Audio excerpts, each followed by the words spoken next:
do I have a connection finally? Will you connect? Hi. Hello, everybody. I have connectified. Let me go post on social Yay! media to make sure. Uh, uh, Little hiccup. That's all. We're yeah, fine. we just had a Everything's little. fine here. My internet is usually really good. It just every now and then there's a hiccup. Oh yeah, no internet is perfect. Yeah, it's just true. And mine is especially not perfect, which is why I assumed it was on my end. So,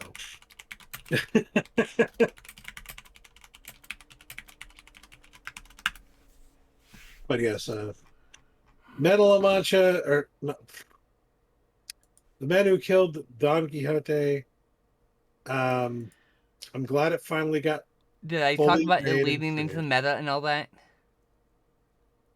I Uh, think. I you think. were you broke up. You were Okay, that so was didn't I break up. feel like after years of working on this, he and having to rewrite it several times, I think he went too meta with it. Like I feel like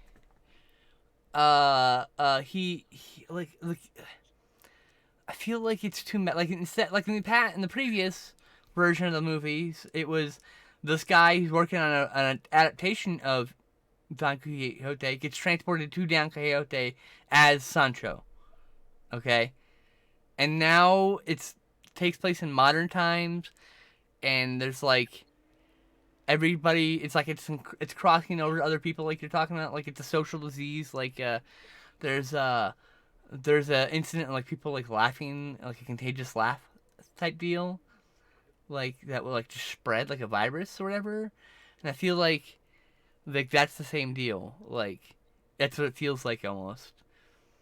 But it's also but like I said, it's very meta and it's talking about Hollywood, probably Gilliam's experiences in Hollywood, very specifically, I'd imagine.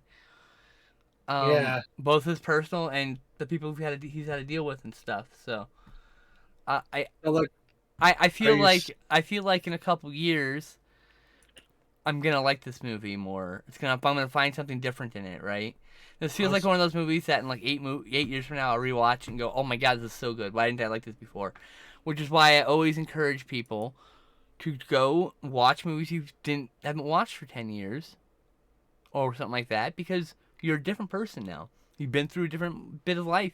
Maybe something in that, and not every movie, but like the ones that people keep telling you they really like, and you're like, I didn't like that. Well, go back and rewatch it after an extended period of being away from it.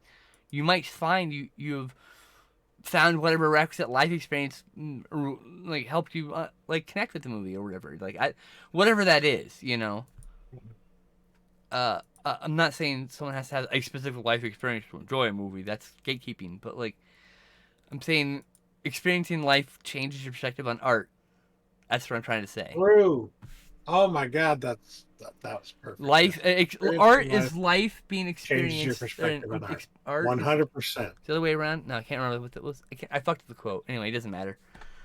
But yeah, I mean, And if your perspective on art hasn't changed, you should confront maybe yourself in that. so, yeah, maybe something about your life needs to change, No, or no, no. maybe it could.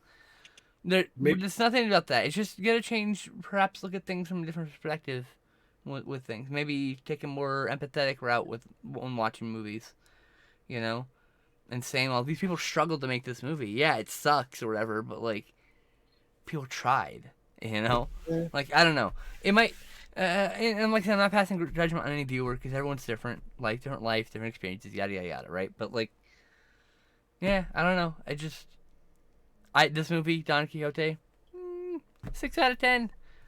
yeah, it was 6 out of 10 for sure. Um, the way that it was supposed to be, like you described, it sounds the description of what it was originally intended to be does sound a lot more like a Terry Gilliam movie, right? It's and this Yes. is them trying to bring it into like the real world, so Feels to too speak. meta for me.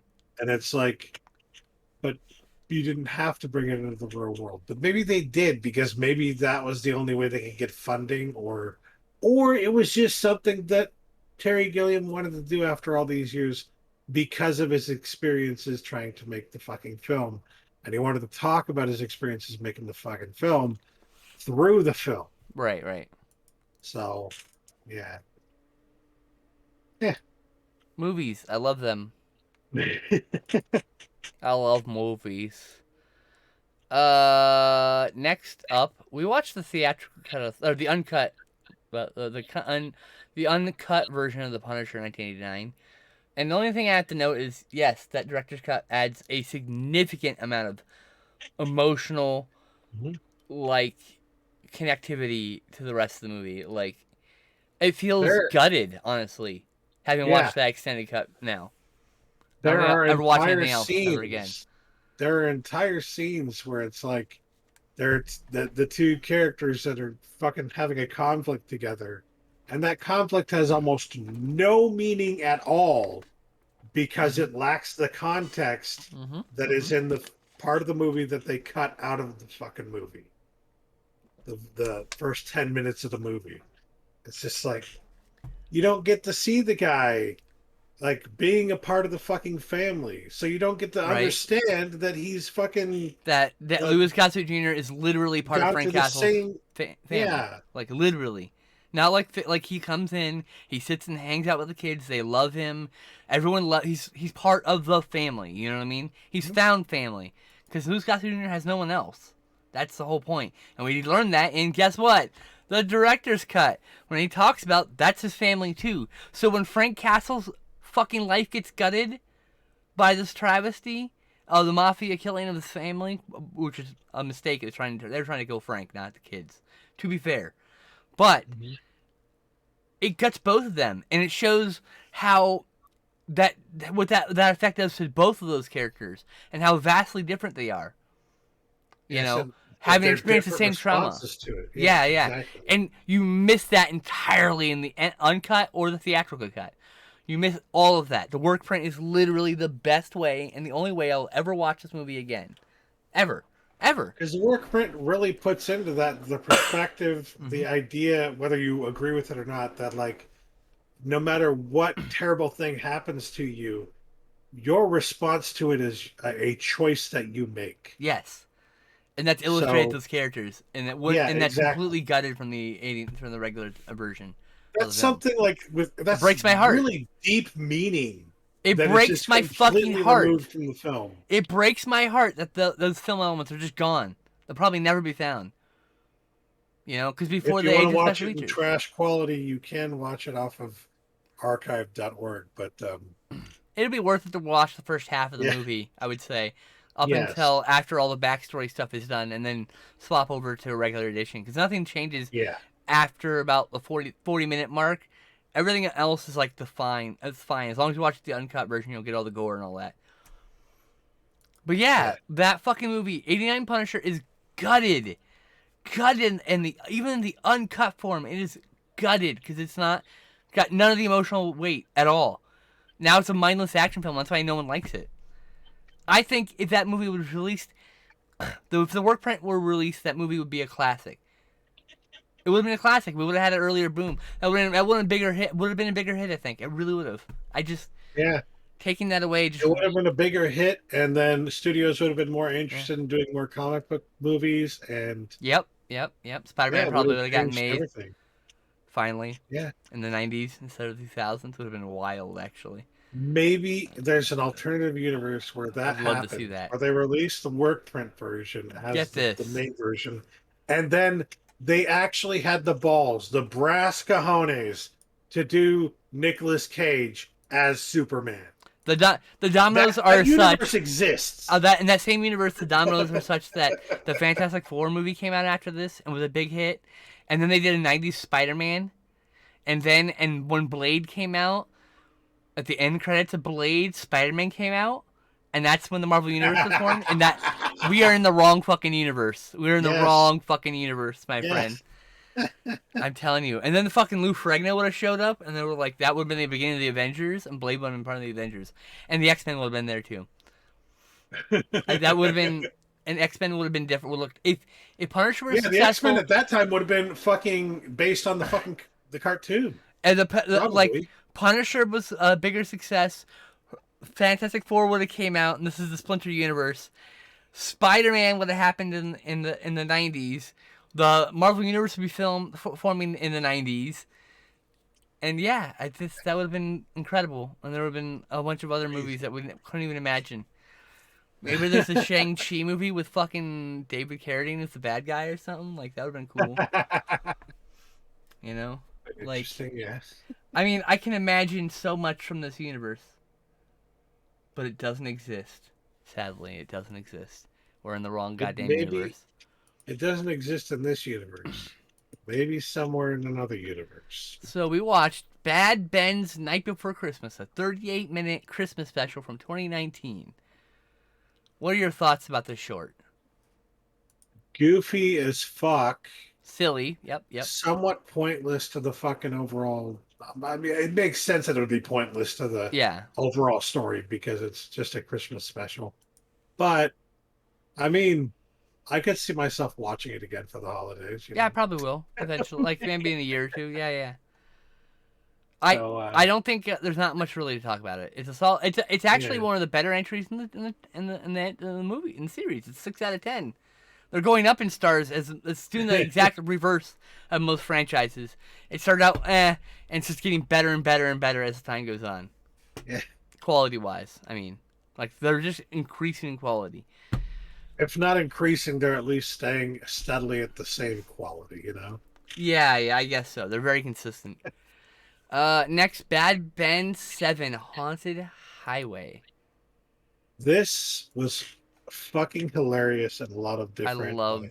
I loved this. This was so good. This is officially the best entry. The Tom Riley, the main character, becomes a fucking Uber driver, essentially. Yeah, pick you up or whatever it's called. Yeah. I can't remember what it's called. And he starts picking up all these fucking people, and for whatever reason, the first half, like 30 minutes of the movie, not the first half, but the first 30 minutes of the movie, he's literally picking people up who want to be taken to his old house. And it's almost like he doesn't even think twice about it. Like, okay, whatever. Doesn't care.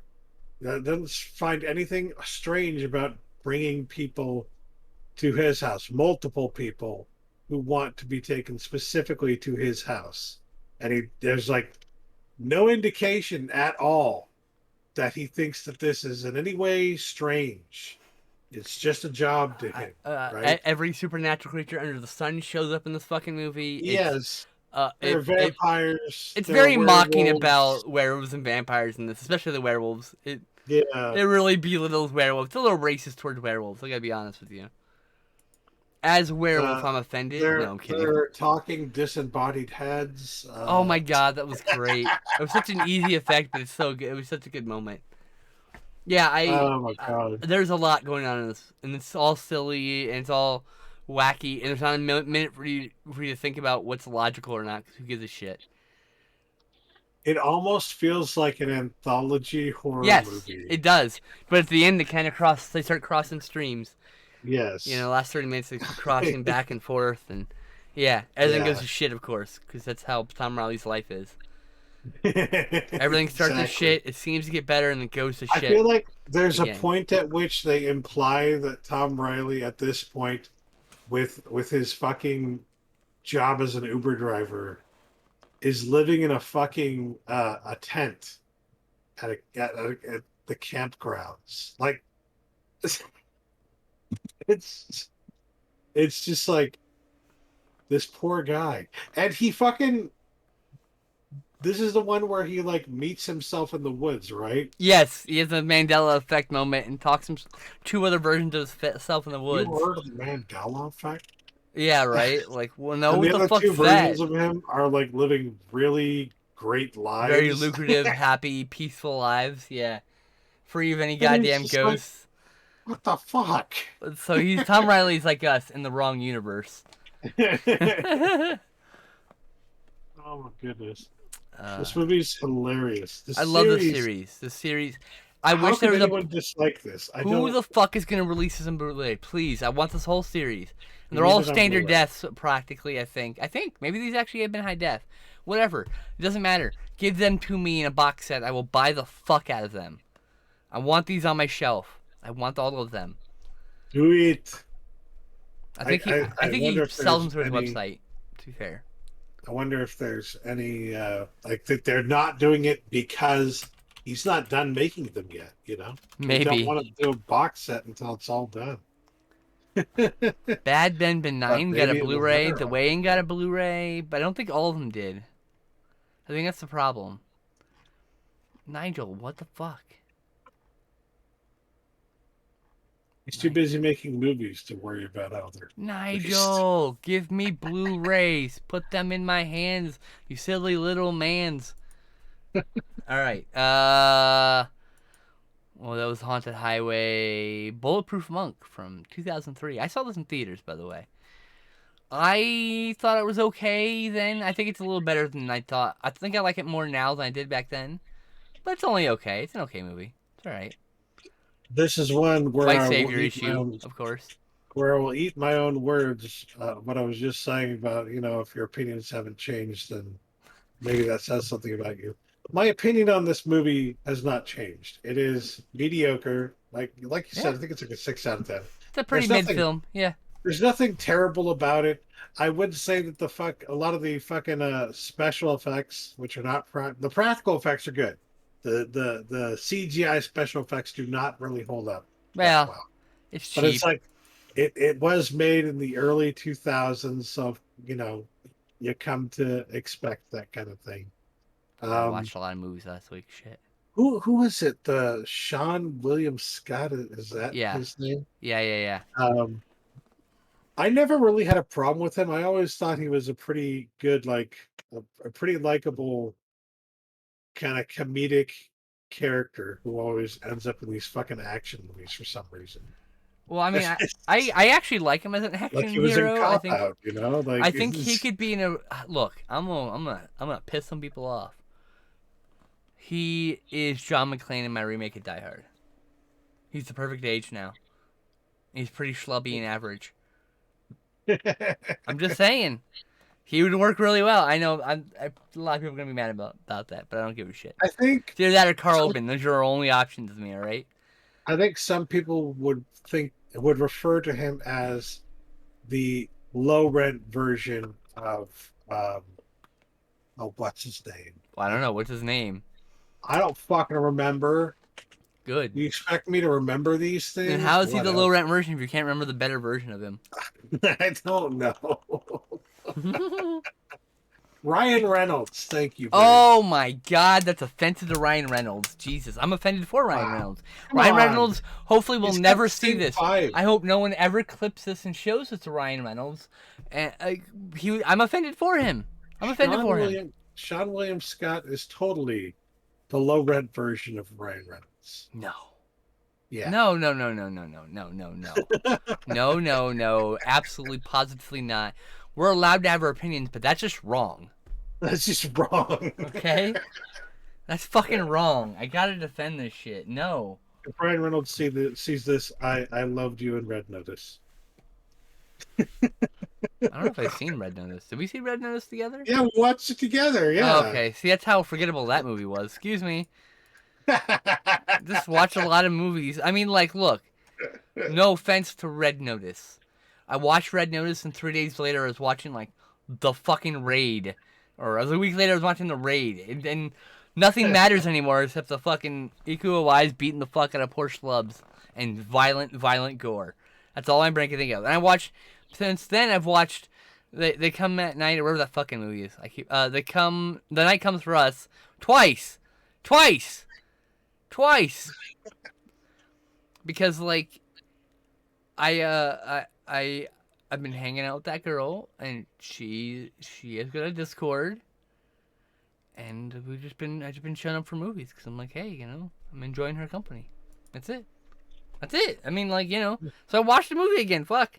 I used to have a rule of trying not to watch the same movie more than once. For a couple years, I did that just to try to cut down the repeat viewing. But this year, after watching fucking New York Ninja 3 times in 9 days, I think that rule is completely rescinded. I'm just gonna rewatch things if they come up and just go with it. So the fact I've seen Morbius already, I haven't. you probably make me watch eventually. it, and then I'll be like, fuck, I guess I'll watch it again. I mean, whenever it's available to You want watch. to talk about a movie that's aggressively mid? There's my review. I I'm serious. It's just mean, aggressively mid. It's yeah, real and a mid. lot of people are saying it's like the worst movie ever. And I'm And like, I'm like, no, it's not. I'm sure Look, it's not the worst thing I ever. have seen Exterminator City. I've seen Dead on Sight. This movie had way better production values, way better, way better, way better acting. Matt fucking Smith, are you fucking kidding me? Nah, he's so good. He's a dickhead. It's great. So you have seen a movie where two toy robots stare at each other and fucking Hand puppets. have They look like hand puppets. multiple lines of dialogue until eventually they get into fucking combat with each other, and the combat is literally two fucking It's fake this. ass swords going back and I'm not even forth. kidding. It's just this. Two hand. It's clearly the same guy just going with two little hand puppets. I'm not fucking. I wish I were making this up. I'm not making this up. As factually what happened. Like fuck. But next. So Morbius is aggressively made. We'll talk about it more when Justin finally sees it, or we will see it again, or I see it again and he sees it for the first time. Anyway, whatever. Next is Beavis and Butthead Do the Universe. I actually liked that movie. I gave it a I 7 liked out of it 10, by the way. because Morbius was a it 5 follows out of 10. it follows very much the same formula as like the original Beavis and Butthead movie and the original Beavis and Butthead show, right? Right? I Without would the say music it videos. follows even more so. It does a much better job, I would say, than even like the return of Beavis and Butthead did. This really captures the feeling They only of the just original recently show. ordered the new show. And to be fair, it's not like, no, I'm not talking about like the. There was a Beavis and Butthead in the '90s, right? And then they did the movie, and then like I want to say 5 to 10 years after that, there was a return of Beavis and Butthead. Do you remember that? Like in the mid 2010s or something like that. I gotta look this And up. I can't remember where. I think it actually did come out of MTV, and like it wasn't very well received. And I watched like an episode or two, and I was like, yeah, this isn't Oh very yeah, good. 2011. Holy shit, they did season 8. Doesn't feel the same as I've never seen that. the original Beavis and Butthead. Well, we're gonna have And to. We're gonna go I through the think one of the series. Sorry. reasons I think one of the reasons that it didn't feel the same is, if I recall correctly, they didn't have music videos in that version of the show. No, I just looked at it. There's definitely music videos. Oh, okay. And Paramount recently Then I'm restored music videos to misremembering. the series, so maybe we That's should cool. watch it as soon as we're done with But Briscoe, which we're nearing the end of, and then but you know. what I was gonna say though is that this one feels more like the original '90s. This movie feels more like the original '90s Beavis and Butthead. And, to be fair, it's not really that hard to capture just sheer stupidity. You know, like that's basically the selling point of Beavis and Butthead. I gotta It's say, sophomore stupidity. as far as nostalgia films go, Beavis and Butthead did a good job as being a nostalgia for an old thing. Since it's been 11 years since that that 8th season was made. Yeah, 11 years. sophomore So. stupidity, and I loved it. And they've already ordered a new series because of this, so. I'm excited. Because there were multiple points where I was like, where I actually enjoyed some of the things that they did.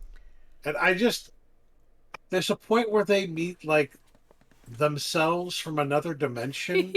It's so great. And they're like, look And like the Beyonder. their other dimensional beings are, They look like the like, Beyonder from Marvel. yeah, and they are fucking hilarious in their own right because they sound more like proper, so to speak. Mm-hmm. But at the same time, they're doing the same shtick essentially, just with more proper words. It's almost as if you were to meet Beavis and Butthead in like the Victorian era or something. Interesting.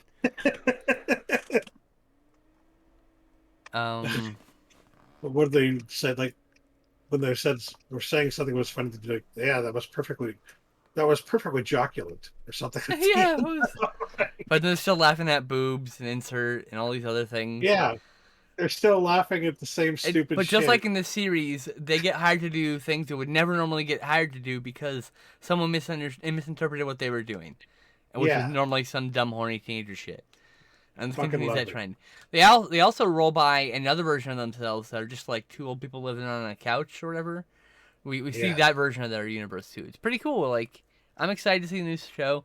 And there have been talks for a few years about doing a live action, and I'm like, please don't. No. No, no, no. Yeah. It's not going to work in live action. You can't make Beavis and Butthead look realistic. It's not going to work.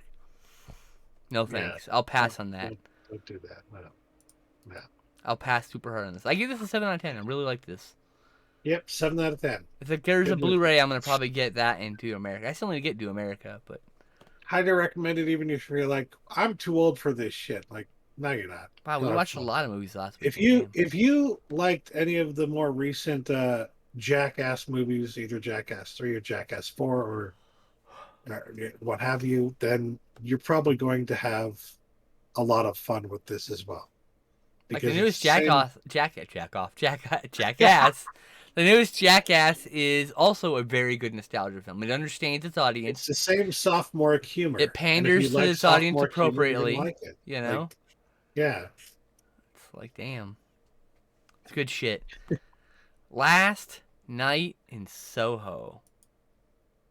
That might be the best movie we watched this entire time. Yeah, I upgraded it. I upgraded it to a 9 after giving it a long think. 9 is the correct answer. Yes. It's a 9 out of 10. There are so many things about this movie. Like, I feel like there are so many different ways you could read the movie or interpret the movie. And, like, you could probably even write an entire fucking book about it. Not that I'm encouraging anybody. There probably is someone writing a book about it, I imagine. But, and I know that sounds like something. Or at least a 4-part slash film article or something. You're trying to make it sound like hoity-toity about it or something. And it's like, I get that. But at the same time, what I'm trying to get through in that statement is just that there are a lot of different ways to watch this movie and still potentially be correct about your interpretation of what's happening, right? Mm-hmm. There are a lot of different ways you could criticize this film and still potentially be correct about it. And that's what I like.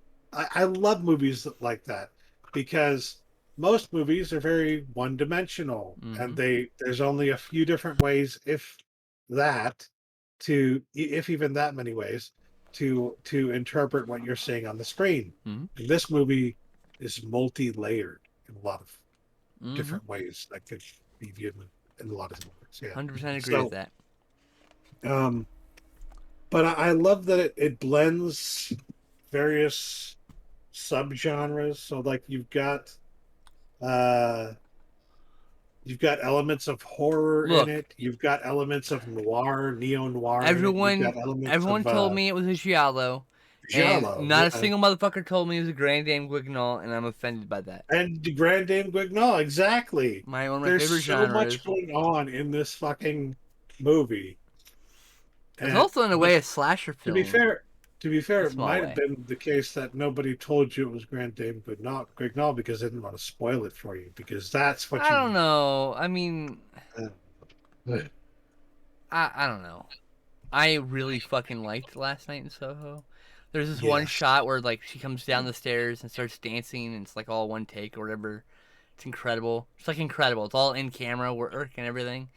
So, like, even though it's two different people dancing, like, it's like all in camera and they swap. It's so cool.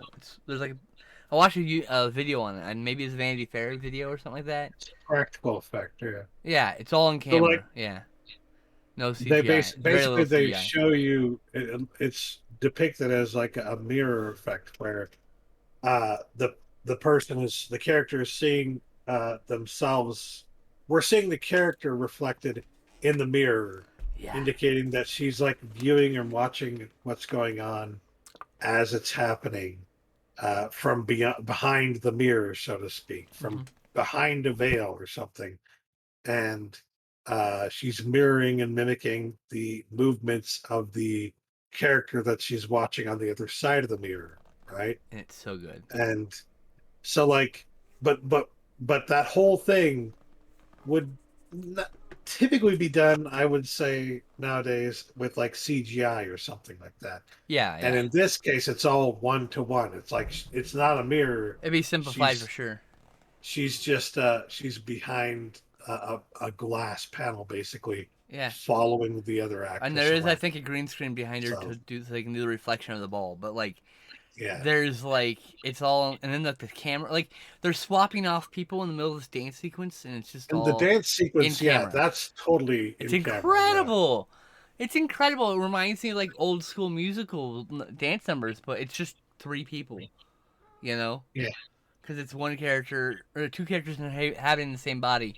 So the like in a way, I mean, one can also read that she has dysphoria about her face and the way she looks, because the first thing she does yes, is she changes her hair to match what's in the mirror, yeah. and That's what I was reading into it. I was like, that was this is like, very interesting and that not there's trans people all aren't the this only people who get play with dysphoria. mirrors going on. Yeah, yeah, So it's like, that's like a sign of someone with dysphoria, right? Like so they try to change the way they look on the outside to match what they feel on the inside or in the mirror, right? yeah. Yeah. So it's like, yeah, you're a little loud on your side. I'm getting echo. Oh, wait, you're getting echo? Yeah, Oh, from your okay. I know. headphones. Odd. I just noticed. I'm sorry, chat, if you've been hearing this for a while. I just now noticed it. Can But you yeah, still hear it? it's a little bit. God damn it. I La won't be able to la hear la you. la la. You should get fully closed headphones next time. I'm guessing those No, are semi-open. yeah, That's they're why. good. They're good, but they also bleed sound. They've lasted this long and they're perfect. Semi-open is something you want in an office environment, perhaps, if you are working closely with other people and they need to be able to talk to you. Uh, otherwise, if you're trying to make sound not come through, you want fully closed headphones, like these bad boys. Anyway, that's neither here nor there. Yeah, so that sequence is really incredible, and there's a bunch of other really good sequences in this movie, and it's brutal in the best way because it shows, doesn't tell. You just get glimpses of the gore and the violence, and it gets it to you in very brief glimpses, so your brain enhances it all. It's very well made. Yeah, and I gave it 8 out of 10 right away, but like after like sleeping on it, I was thinking about it a bit. It's a 9 out of 10. I mean, it's so good. It's like so fucking good. Like Yes, Jesus. agreed. This movie is fan fucking tastic. Yeah, Edgar Wright Like you're is saying, incredible like director. I, when I was watching it, I was getting that whole dysphoria thing from it because there's just so much use of mirrors. Like Yeah, yeah. Very. somebody's gonna write about that at some I point hope if they so. haven't already, because like, oh my god, Yeah. I would say there's at least a good 30 minutes of the film in which somebody, one of the characters, is being mirrored in some way. Yeah, It's it's just I mean, in a way it's like it's just one sequence, this like she's in a hallway with all these colors and it was just like it's totally an homage to Argento and all those candy color sequences and there's a little bit of giallo, as in like a girl's having mental issues. I shouldn't say that. Having psychotic breaks and isn't sure what's real and not real, which happens a lot in these giallo films. And they're witnessing a murder, and they don't know who the murderer is. And there's like a bit of gaslighting going on, and all this other shit. And yes, this movie is very good, and it touches a lot of genres, for a few scenes. So as good. much as I feel like it definitely stands on its own. There is part of me that also kind of would love to see this character continue in like sequels, like Interesting. because the character is being set up as like clairvoyant, so to speak, right? Yeah, So like in a way. you could see that develop into a kind of like a horror franchise almost. But I'm not saying it has to or that it should. I'm just saying that'd be interesting, you know. It would be, I think, honestly, a little too tacky for the movie for what it is. Uh huh. But part of me still wants to see it. That's all I'm Yeah, saying. I get you. It'd be cool to see her just in like a smaller role in another movie or something. Like Yeah, she's just a character who happens to be involved in a situation that's not the main character, but she's there. That'd be really cool. You know, there's a way to do it without making it too tacky. You can like these are in a connected universe without having to be like Yeah. super. You Not must watch not this. everything has to be fucking Blumhouse. Yeah. Right, exactly. I love Blumhouse. Don't get me wrong, but Yeah. I should say I But there's a like time and a place Blumhouse. for Blumhouse. Blumhouse movies are of a certain quality and type, They're and fun. Yeah, this is there's more I would say meaning to Blumhouse this is than you would find perfect. in most Perfect. Blumhouse movies. You know. Blumhouse is popcorn material. Just Hmm. fun, light. Sometimes there's some pretty interesting subtext. Usually just here's your horror movie or whatever. And then you got A24, which is higher up there Hmm. because there's usually movies I with feel like meaning this in is art films. somewhere in between, higher, closer to I feel like this is above A24. A24. I think this is Oh better than wow, any A24 film. I think this is more layered than any A24 film. And I love The Witch, you know? Like, that you do have a point. Yeah, so I mean, like, I think there's just so much going on in this movie. I think we're going to end up watching this again probably next year, you know? Just oh give it some yeah, time to marinate. Maybe later this year. I don't know. This is a movie I'm going to need to see again. This is the one I need to own. I need to own this. I yep, need to put this in my collection. it's very good. It's incredible. It's actually just a really incredible piece of work on the technical level. All right, enough of that. Invitation from Hell from 1984, which is an early TV film by Wes Craven. So, it's okay. Meh. Of note, it's shot in Simi Valley, just down the road from where I used to live, like just up the hill from where I used to live. Uh, I would say the main issue with this is the pacing because Oh boy, yeah. it it is an hour and a half movie that, quite frankly, should have been a 45-minute episode of an anthology series Like like the Outer Limits or something. Outer Limits or something. Misfits of Yeah, Science or some shit. and it would have been great as just a 45-minute episode Yes. of an anthology series, right? Agreed. But elongated and lengthened into a 90-minute made for TV movie. It's just too fucking long. And it's just the pacing is so awful. So that to the point where, like, even though the concept isn't necessarily bad and there are elements of it that I enjoy, I just get so fucking bored halfway through the movie that I'm like, when is it gonna be over? Yeah, When yeah, I are know. they gonna get to the fucking point? And then they get to a really. There's like the last 10 minutes are really good though. There's like a really great, like matte painting and cool like costuming going on, and a cool concept that shows up in the last 10 minutes of the movie. Like you said, this should be like a 45-minute episode, like The Outer Limits It's or whatever, You right? know, the other movie that I'm thinking of right now, or made for TV series, actually, that reminds me of that is Tommy Knockers, Oh boy. because nothing fucking happens in it until like the last 10 fucking minutes. And then the big reveal happens. You know, like why can't I have seen these before? You know. Yeah. In Yeah. I that mean, last 10 minutes, it's like, just go watch that last 10 minutes. it's here. You'll be Here. fine. It's no Somebody's Watching Me, which is probably one of the better TV movies. But that one's done by John Carpenter. It's no Hydra in the House with Oh my Gary Busey. goodness. That movie was a direct-to-video movie. It was not. It was not a TV movie. It does not count. That is an unfair comparison. It's unfair to Hydra in the House, which is so good. I actually have a movie called Hydra in the Dark, which is based on the same premise, but it's a Japanese movie. So. If you guys haven't seen that yet, you definitely still need to. I'm sure we talked about it on the show at some point, but yes, But hide yeah, Hider in the house. I would buy Gary Busey is hiding in your house. How terrified are you? I would buy Invitation to Hell if it was like in a 2-pack or a 3-pack with other Wes Craven films or other TV movies that's interested in. I would buy Invitation to Hell if it had its like really great bevy of special features or something. I expect neither of those things will happen, and it'll probably Yeah. never see release. And I'm not complaining. I don't care. It's an okay movie. I won't own it for a lot. I will own it for cheap. You know. I probably won't own it because I don't think it'll get a release, honestly. Next, we watched, surprisingly, Conspiracy Theory from 1997 with, what's her face? Julia Roberts. Yes, thank you. Julia Roberts and Mel Gibson.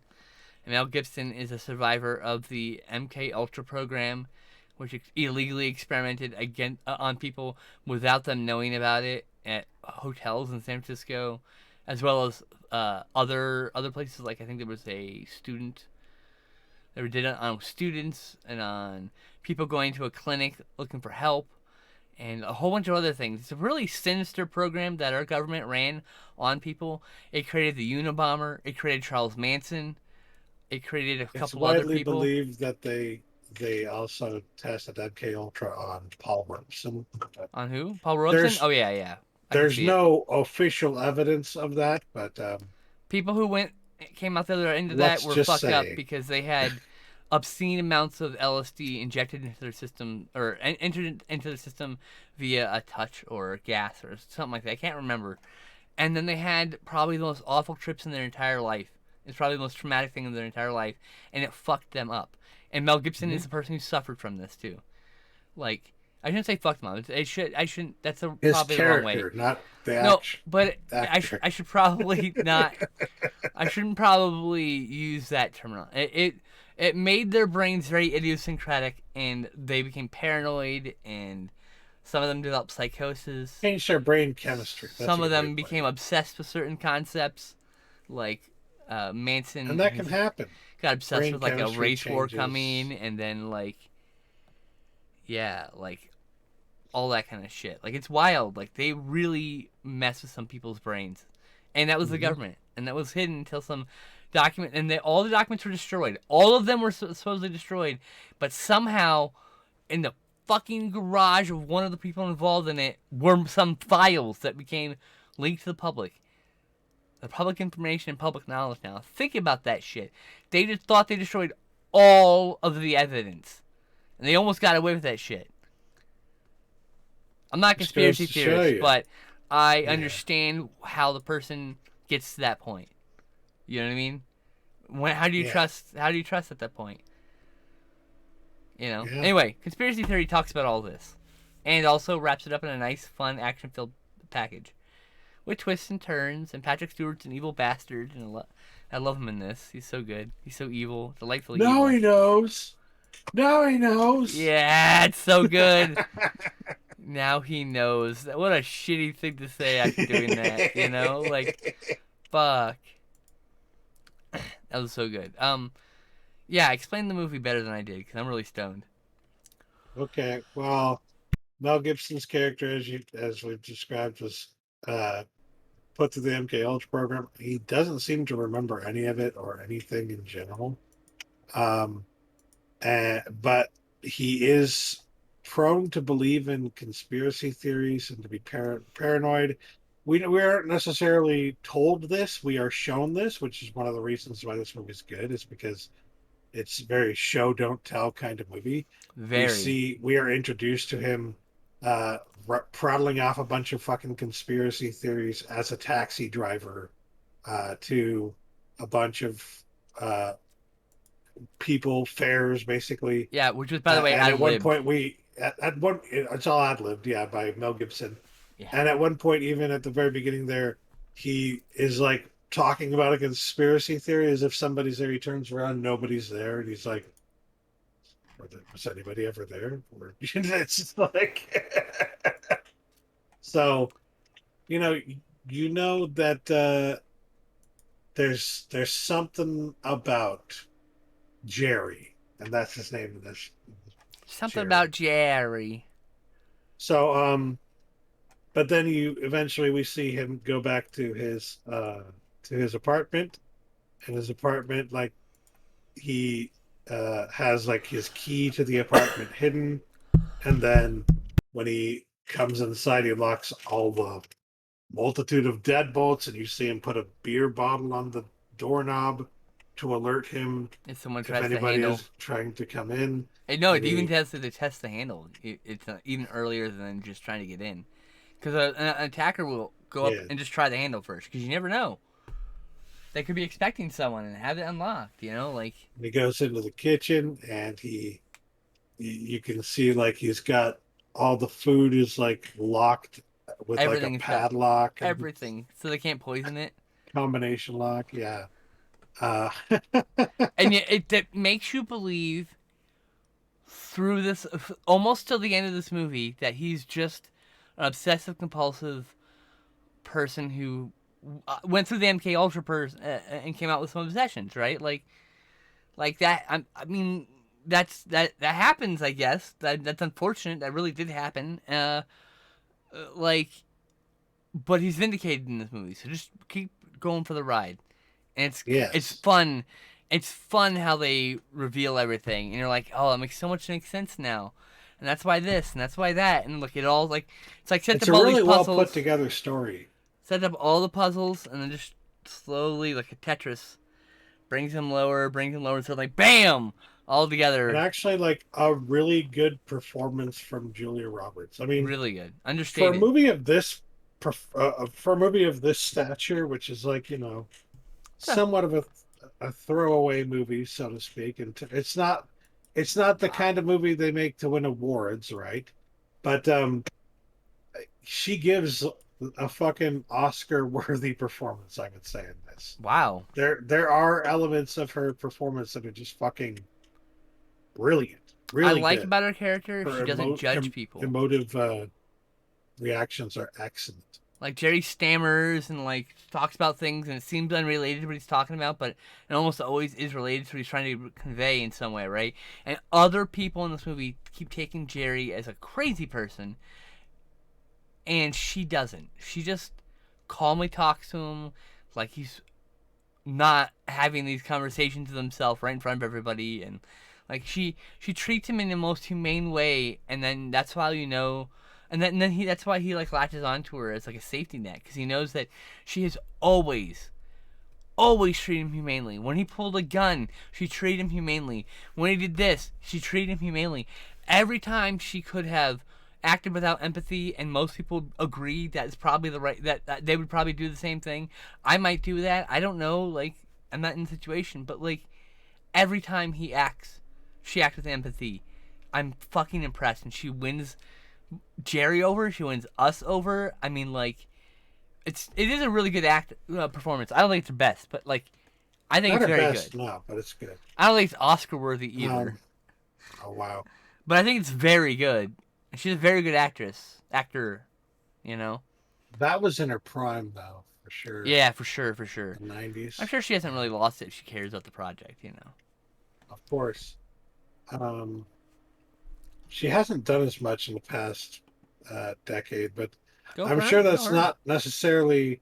I mean, maybe it is her decision, but it's also I would not be surprised to find out it's also just because, sadly, in Hollywood, as Oh women my get god. older, people like refuse to fucking give them roles. So I mean, she's been yeah, consistently working. I'm looking here 2011, 2014, 2016, 2018, 2022. She's consistently not working, but she's in much smaller roles now. She's just trying to do things that she likes. You can tell. You can tell but she's doing also things she likes, you know? like you say that's consistent. I'm looking at She's her doing like work. she's doing like 3 or 4 movies a year in the '90s. That's what She I'm did saying. three Is like movies in there's a 2011, guy. difference. I'm telling you, it's not any different. She did three movies in 2011. Three. She did one in 2012, one in 2013, one in 2014, two in 2014, one in 2015, two in 2016, two in 2017. Uh, Okay, so I'm saying she is consistently working, and now I'm she's not. just She doesn't have to work as hard. She gets to. She makes money I from hope that residuals. is the case. I'm just saying it's I also don't. possible that the case is that, I'm sure it's because getting, sexism is a huge fucking problem in Hollywood and and I'm always has been. sure that is the case in So, some situations. Yes, but like I feel like she's one of the few exceptions because she's such a name. You know, her I name would is hope still so. Yeah. valuable. She was a Friends reunion episode. Damn, I'm not gonna watch that though. I refuse. It was in Friends. Yeah, she was a small part. She appeared a few times Now, in a few episodes. Anyway, I gave Conspiracy Theory a 7 out of 10. I really enjoyed that movie. It's definitely one I'm gonna add to my collection at some point. it's really well put together. It's basically what if the that everybody knows somebody who believes in conspiracy theories or in a conspiracy Maybe theory they of some indulge in it in sort, some way, right? and Like, have heard somebody prattle off some crazy idea about a conspiracy theory. Everybody's had that experience, or most people, I would say. And this posits, what if they were right? What if that person wasn't just some crazy person oh, who's making up stories that aren't true? What if all of it was true? the opening of Right? this movie actually depicts the long lost art of making zines with a photocopier and typed up Yeah, passages yeah. and stuff. Like he runs a zine called Conspiracy Theory, and so yeah, I yeah, it's a really solid movie. I was crossing some wires with Enemy of the State for a bit, but then I remembered the Faraday Cages from Enemy of the State. That's also a good movie though. The one I need to see still that's in the same vein is Eagle Eye. Everyone craps on it because of our homie, what's his face, Shia Shia LaBeouf. LaBeouf. Yeah, everyone craps on him, but like I don't know, he's a great actor. Fuck him. Like that's it. I mean, Yeah. maybe he's a dickhead in real life. I don't I fucking never know. watched I don't it. know him, I but need to watch it. he plays incredible actor. He plays incredible characters. He's an incredible actor. I'll just fucking say that. No shame. It's him and Gene Hackman, and I thought it was, and that's in the same kind of or not. No, it's him and what's his face? One of the cross the wires again with Enemy of the State. I can't remember who he plays against in Eagle Eye, but it's basically the same vein. Enemy of the State comes out a few years later. Maybe it's a few. No, I'm pretty sure it's a few years after Conspiracy Theory. I think 98, 99. So, and then Enemy now of the State, I think, came after. Yeah. I think, and there's a couple other movies in between, but like, yeah, Eagle Eye seems like the same kind of genre, and I kind of want to watch it again. Still, I think I've seen it before. I don't know. All right, last but certainly not least, we were talking about Demon Wind. Demon Wind. Um, I can't stop thinking about how in the making of this movie, the titular role of the Demon Wind um, is depicted by the fog that rolls in. And they didn't have enough money for fog machines, so they just told the actors to wait for the fog to roll in and be ready for it so that they could fucking shoot the scenes with the fucking uh when the fog rolls in. Mm-hmm. And that says everything about this movie, I think. That Yeah, the fucking title of the movie is is Demon Wind, yeah, and yeah. the Demon Wind itself was something they weren't willing to spend money on. So it's just cheap party fog and a camera movement that's mimicking Evil Dead. Yeah. That's Demon Wind. But I mean, I actually really enjoyed this movie. It's silly. It's all the characters are disposable, so you're just waiting for them all to get picked off. But like, I really enjoy this film. It feels like a crossing of Evil Dead and the Demons films, right? Like, so I really Yeah. enjoyed this one. But do you have any other thoughts, It's Joe Bob and all that stuff? We watched the last Dragon um version. well, yeah. This is one of his earlier ones, isn't it? Yep, season one, I think, or two. Um, Job as always giving funny or interesting fucking commentary, and that was worth it. Um, the movie itself is very strange. Like, I get that they're trying to, they're trying to borrow from the success of Evil Dead, and they're And trying to do that yeah, same kind of thing. But even at that, it's very odd. I would say You know? there's more evil house in this movie than the house movies, though. That's kind of fascinating too. You think the movie called Kind of, House one yeah, through four there'd be an evil house, but it's not really an evil house. The house just seems to be a central point for like supernatural shit. In this case, yeah, literally the house is teleporting places and yep. forcing the characters to go inside it. It's literally a possessed house. I wonder if the bed that the what is that? What was that called? Deathbed. I think deathbed's inside somewhere. Yeah. Maybe the Mangler, which is a killer washing machine. Oh God. Yeah. Good shit. Yeah, I don't know. Do we have anything else to talk about?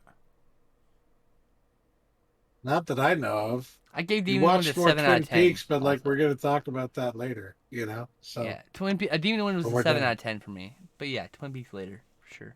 it's a 6 out of 10 for me. Fair, fair, Um, fair. it was fun. I enjoyed the stupid teenager characters dying. Um, yeah, it's good, wholesome fun.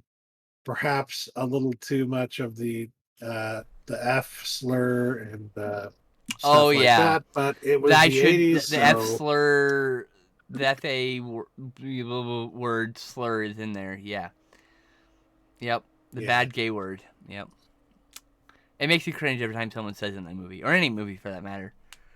Just like oh, You know what? I genuinely like. I don't enjoy saying anymore because it's fucking. I never enjoyed saying it, but now it just fucking.